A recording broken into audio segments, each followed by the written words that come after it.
Hello friends, I am Kankana lifestyle তোমাদের সবাইকে স্বাগত। আশা করি তোমরা সবাই খুব ভালো আছো, আমিও খুব ভালো আছি। তো আজ হলো সানডে আর এখন বাজে 8টা। তো আমি এখানে চা নিয়ে বসে পড়েছি। তো মেঘলা মেঘলা হয়ে রয়েছে, কালকে একটু বৃষ্টি হয়েছিল রাত্রিবেলা আর প্রচুর আম পড়েছিল।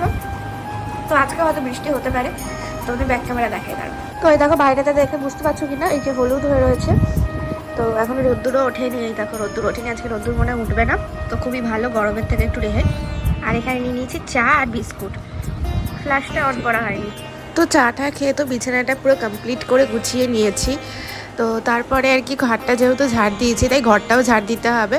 তো এখানে আমি ঘর ঝাড় দিয়ে নিচ্ছি।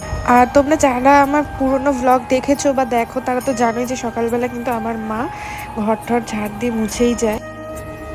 তো এই যে এখানে চা খেয়েছিলাম, তো চায়ের কাপটা এখানে ধুতে হবে।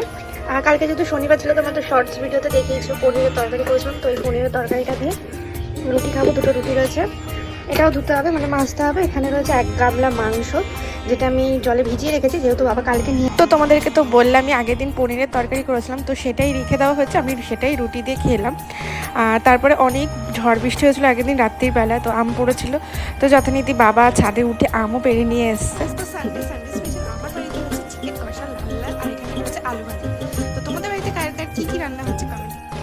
তো তারপরে বাইরেটা মানে আজকে পরিবেশটা যথেষ্ট সুন্দর আর শান্ত ওয়েদার ছিল।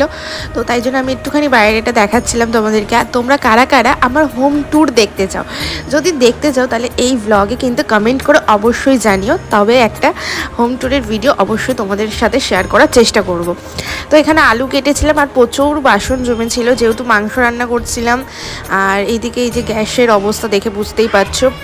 তারপরে কি সমস্ত কাজ করে স্নান টান করে রেডি হয়ে নিয়েছি, একটুখানি ফ্রেশ হয়ে নিয়েছি।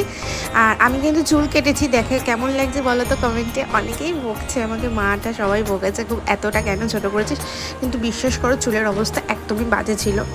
তো এখানে গোপুসোনাদের খেতে দেবো। আর এখানে আম পড়েছিল, সেই আমটাই আমি রেখে দিয়েছিলাম আজকে দুপুরবেলা ওদেরকে দেওয়ার জন্য।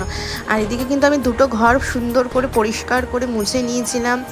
ইভেন এখানে যে গ্যাসের স্ল্যাব ট্ল্যাব সমস্ত কিছু, যেহেতু মাংস রান্না করলে তেল ছিটকে চারিদিকে আর কি ছিটে ছিটে যায়, তো কেমন একটা লাগে ওই জন্য। আর বাবা এখানে রেশন থেকে মানে গম নিয়ে এসেছিলো, সেটাই আর কি আটা করে নিয়ে এসছে ভাঙিয়ে। আর এদিকে বিছানা তো পুরো গোছানো, দেখতেই পাচ্ছ, দেখে বুঝতেই পারছো। আর এখন কটা বাজে বলো তো, 12:35। তো একটু পরেই খেয়ে নেব। এই যে আজকে হয়েছিল মেনুতে ভাত, কচুরলতি, স্যালাড আর তার সাথে চিকেন কষা, কোনো ঝোল না, কষা কষা হয়েছিল।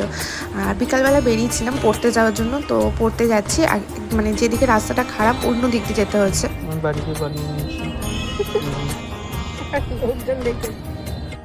তো এই যে দেখতেই পেলে আমরা একটু চাউমিন মানে ও নিয়ে গেছিলো, তো সেটাই খেয়েছিলাম টিফিনে। আর এই যে এইদিকে বিছানাটা একটু ঝাড় দিয়ে নিচ্ছি, কারণ রাত্রিবেলা তো শোবো, সারাদিন তো এটা সেটা করাই হয়ে থাকে। তো বিছানাটা ঝাড় দিয়ে ঘরটাও ঝাড় দিয়ে নিলাম সুন্দর করে। আর প্রচণ্ড বালি হয় গো, মানে এতবার ঝাড় দিতে হয় না, বিশ্বাস করো বিরক্ত লেগে যায়। আর এই যে এখানে আমি কিশমিশ খেতে দিয়েছিলাম গপুদের। আর কিছু জামা কাপড় নিয়ে এসেছিলাম, যেহেতু আমার স্টুডেন্টের গোপাল আর কি রেখে গেছে, তো তাই জন্য এই যে ওর জন্য একটা পিঙ্ক কালারের এরকম জামা নিয়ে এসেছিলাম আমি। আর তার সাথে ছিল আমার গোপুসোনার জন্য দুখানা জামা। তো কেমন হয়েছে জামাগুলো কমেন্ট করে কিন্তু জানিও। আর এই জামা প্যান্টের সেটগুলো না আমার খুব ভালো লাগে, তো তাই জন্য নিয়ে আসা হয়েছে আরও দুটো। আর এই যে আজকে কিশমিশ খেতে দেওয়া হয়েছিল ওদেরকে, তো ওরা তো তাই খেয়ে নিল। আর এইদিকে অনেক মানে তুলসীর গাছ টাইপের নিয়ে এসেছিলাম আমি। আর রাত্রিবেলা চিকেন আর রুটি খেয়ে নিলাম। তো ভিডিওটা ভালো লাগলে like comment share and subscribe করতে কি ভুলো না, আর কমেন্ট করতে কিন্তু ভুলো না।